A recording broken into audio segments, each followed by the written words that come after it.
10वां अध्याय। श्री हरि को सृष्टि की रक्षा का भार एवं त्रिदेव को आयुर्बल देना। परमेश्वर शिव बोले, हे उत्तम व्रत का पालन करने वाले विष्णु, तुम सर्वदा सब लोकों में पूजनीय और मान्य होगे। ब्रह्मा जी के द्वारा रचे लोक में कोई दुख या संकट होने पर दुखों और संकटों का नाश करने के लिए तुम सदा तत्पर रहना। तुम अनेकों अवतार ग्रहण कर जीवों का कल्याण कर अपनी कीर्ति का विस्तार करोगे। मैं तुम्हारे कार्यों में तुम्हारी सहायता करूंगा और तुम्हारे शत्रुओं का नाश करूंगा। तुम में और रुद्र में कोई अंतर नहीं है, तुम एक दूसरे के पूरक हो। जो मनुष्य रुद्र का भक्त होकर तुम्हारी निंदा करेगा, उसका पुण्य नष्ट हो जाएगा और उसे नरक भोगना पड़ेगा। मनुष्यों को तुम भोग और मोक्ष प्रदान करने वाले और उनके परम पूज्य देव होकर उनका निग्रह, अनुग्रह आदि करोगे।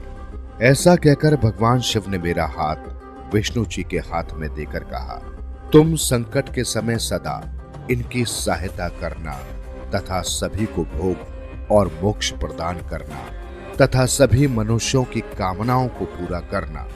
तुम्हारी शरण में आने वाले मनुष्य को मेरा आश्रय भी मिलेगा तथा हम में भेद करने वाला मनुष्य नरक में जाएगा। ब्रह्मा जी कहते हैं, देव ऋषि नारद, भगवान शिव का ये वचन सुनकर मैंने और भगवान विष्णु ने महादेव जी को प्रणाम कर धीरे से कहा, हे करुणा निधि भगवान शंकर, मैं आपकी आज्ञा मानकर सब कार्य करूंगा। मेरा जो भक्त आपकी निंदा करे उसे आप नरक प्रदान करें। आपका भक्त मुझे अत्यंत प्रिय है। महादेव जी बोले, अब ब्रह्मा विष्णु और रुद्र के आयुर्बल को सुनो। 4000 युग का ब्रह्मा का एक दिन होता है और 4000 युग की एक रात होती है। 30 दिन का एक महीना और 12 महीनों का एक वर्ष होता है। इस प्रकार के वर्ष प्रमाण से ब्रह्मा की 100 वर्षों की आयु होती है और ब्रह्मा का एक वर्ष विष्णु का एक दिन होता है।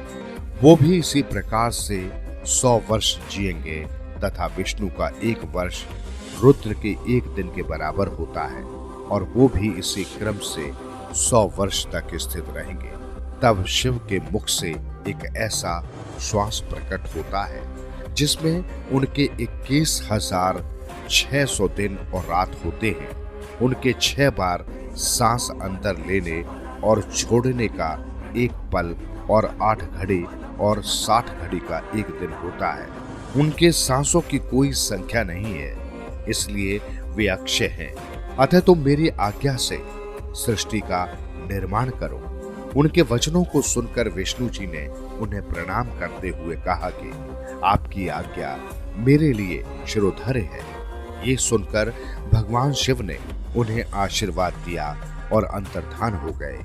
उसी समय से लिंग पूजा आरंभ हो गई।